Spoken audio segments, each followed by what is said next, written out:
جس طرح آپ نے یہ بتایا کہ بجائے اس کے کہ اینٹی ڈپریشن پہ جائیں، قرآن پاک کی یہ 2 آیات جو ہیں ان کی صبح شام تلاوت کریں تو وہ زیادہ مناسب ہوگا۔ یہ جو قرآنی طریقے سے علاج ہے، اس کے باوجود اگر کوئی بندہ کچھ عرصے کے لیے تھوڑی سی اس میں کمی، مطلب اس کو محسوس ہو رہا ہو کہ ڈپریشن ہے، یہ ڈپریشن والے سوال بہت زیادہ ہیں، ہر آدمی لگتا ہے ایسے جیسے ڈپریشن کا مریض بنا ہوا ہے، تو اتنے عرصے کے لیے بھی دوائی نہیں کھانی؟ نہیں، میں یہ نہیں کہہ رہا، میں نے تو ایک اپنے احساس کی بات کی ہے، احساس کی بات کی، ٹھیک ہے، کہ میرے نزدیک اینٹی ڈپریسنٹ انسان کے ذہن کو سلا دیتی ہے، ٹھیک ہے، علاج نہیں ہے وہ، ٹھیک ہے، اس احساس کو مار دیتے ہیں وہ، کہ ذہن سو گیا، ذہن کو وہ احساس نہیں ہوتا۔ تو اینٹی ڈپریسنٹ کی ریپلیسمنٹ رب کے کلام سے کر لیجئے، کہ رب کے کلام میں سورہ دہا اور سورہ ہود، یہ دونوں ہی بہت زبردست قسم کے اینٹی ڈپریسنٹ ہیں۔ ان کی تلاوت کرنے سے انسان کی طبیعت میں ایک عجیب سی شفتگی پیدا ہوتی ہے، ایک خوشی اور شگفتہ پن کا احساس ہوتا ہے۔ ڈپریشن کی یہی جو خوشی اور شگفتگی ہے، یہ ڈپریشن کی دشمن ہے۔ ایک بات تو یہ ہے، دوسرا ڈپریشن میں انسان جاتا ہے اس لیے کہ جو زندہ ہے اس کو فیس تو کرنا ہے جو کچھ زندگی میں پیش آ رہا ہے۔ جب اس کا بس نہیں چلتا، یا کم سے کم وہ یہ فیل کرتا ہے کہ میرا بس نہیں چلتا، یا اس کی کوششوں کا انعام، اس کا رزلٹ فی الفور نہیں آتا، تو ڈپریشن میں چلا جائے گا۔ اس کا آسان حل یہ ہے کہ انسان لوگوں کے درمیان بیٹھے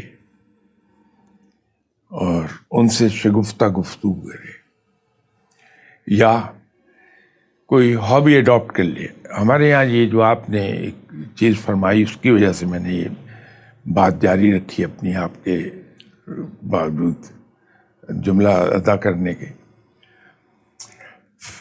ہم نے اپنی زندگی سے آؤٹ ڈور ایکٹیویٹی نکال دی ہے۔ نہ صرف یہ کہ ہم خود گیمز کی طرف نہیں جاتے، ہابیز کی طرف نہیں جاتے، بلکہ اپنے بچوں کو بھی ہم ادھر نہیں جانے دیتے، کہ ان پہ ہمارا پریشر ہوتا ہے کہ ہر وقت ٹیکسٹ بک تمہارے ہاتھ میں نظر آنی شروع۔ ہم ان کو یہ کہتے ہیں پڑھتے نہیں ہو، پورا دن یہ گردان ہوتی ہے ہماری۔ تو میں اس کو ذرا اپنے الفاظ میں کہہ رہا تھا کہ ہم بچے کے ہاتھ میں ٹیکسٹ بک دیکھنا چاہتے ہیں ہر وقت۔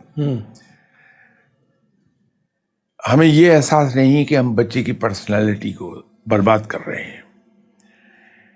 بچے کی ذہنی صحت کے لیے اور جسمانی صحت کے لیے بھی کھیل کود اور ہابی کا ہونا اتنا ہی ضروری ہے جتنا کہ پڑھنا۔ ٹھیک ہے، اس کے اندر ایک بیلنس ہونا چاہیے۔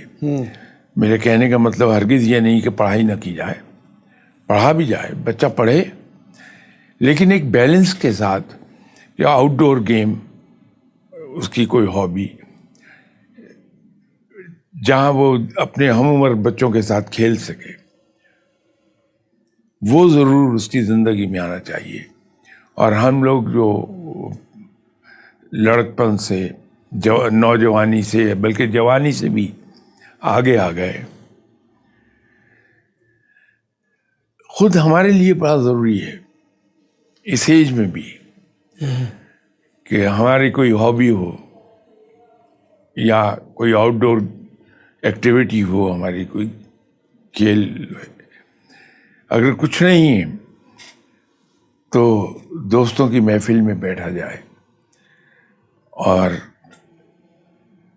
جتنے بھی فیملی میں ہمارے یہاں فنکشن ہوتے ہیں ان کو ضرور اٹینڈ کیا جائے، جیسے شادی بیاہ ہے اور دوسرے فنکشنز ہیں، لوگوں کے غم میں شریک ہوا جائے، اس سے یہ کہ زندگی میں آدمی ایکٹیو رہے گا تو ڈپریشن بہت کم ہوتا ہے اس کے ساتھ. ٹھیک ہے.